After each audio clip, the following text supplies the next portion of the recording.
and welcome to On the Scene Sports. I'm Andrew Rosario here at the world's most famous arena, Madison Square Garden, where tonight kicks off the 2018 Big East Conference. The first matchup tonight will take place between St. John's and Georgetown. Now, they faced each other twice in the regular season, with Georgetown coming away with both victories, the second time in overtime.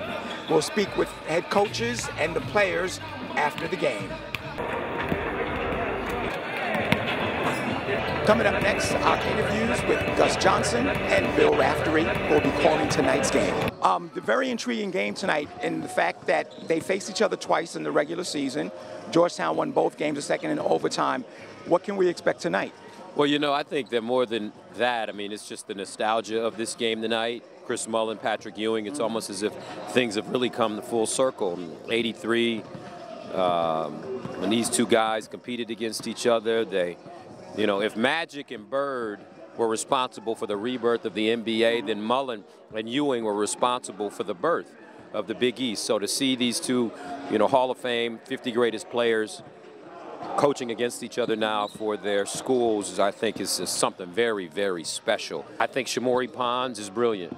He is so much fun to watch, and it looks like he's going to be not only on the floor tonight, but healthy. And I think the big guys, Derrickson and Govan for Georgetown, have been really improving. So I think this game should be a really competitive game with a lot on the line. St. John's has had a very up and down year. They won 10 of the first 12 games. Then they go and lose 11 in a row. Then they come back and they beat Duke and Villanova.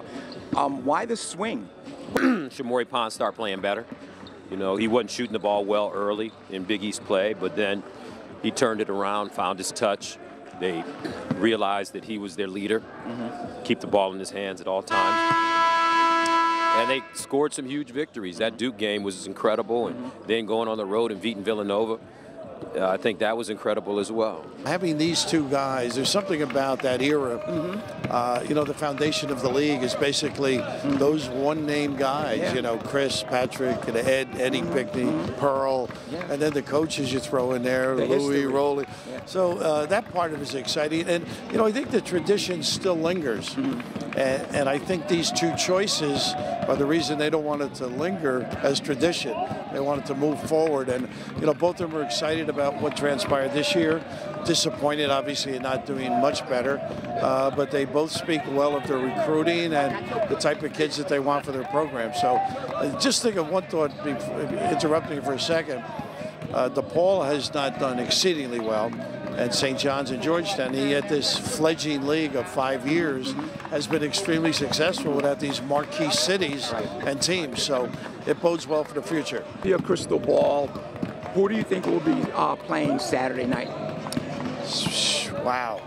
Well, you always go with the chalk. Right. But it'll be interesting to see if Providence can upset somebody, Seton Hall, who plays Villanova particularly well.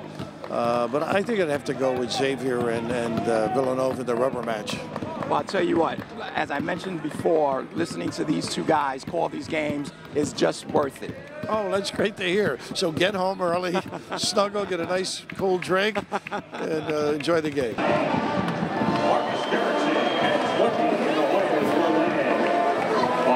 Third time was the charm for St. John's. After losing 2 regular season games to Georgetown, they kick off the 2018 Big East tournament by beating Georgetown 88-77. We'll hear from both coaches and players right after this. The game's been really close games, and ironically or not, they really shot the 3-ball against us.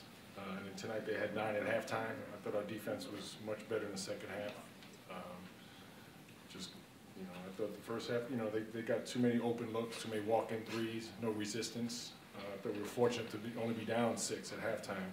And then I thought our defense picked up in the second half, and offensively we kind of got moving. And like I said, Justin Shamorie really kind of dictated the flow of the game. Except for a couple of games, each and every game we showed that we compete with anybody in the country. So I mean, I feel like our mindset going into Big East tournament is one game at a time. We know we can do it. Beating them twice in the regular season and losing tonight, how disappointing is that for you guys? It's very disappointing, but you know,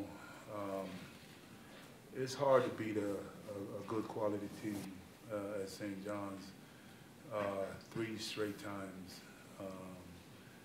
You know, they have a lot of talent on that team.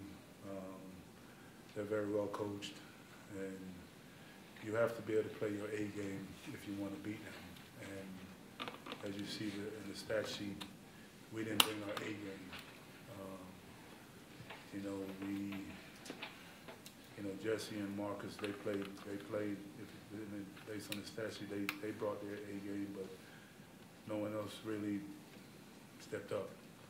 You know, and we need, for us to beat that team, everyone has to pull their load, and we didn't get that done tonight. I don't think it was their bigs. I think we couldn't stop the drive. That was a big. You know, their guards were getting into the paint, and you know, I wasn't altering enough shots, or you know, they were just blowing right by us. And, you know, it was like nobody was down there. They were getting wide open layers pretty much every once. Things will not get any easier for St. John's in less than 24 hours. They have to play #1 ranked Xavier. From Madison Square Garden at the Big East Tournament, I'm Andrew Rosario for On the Scene Sports.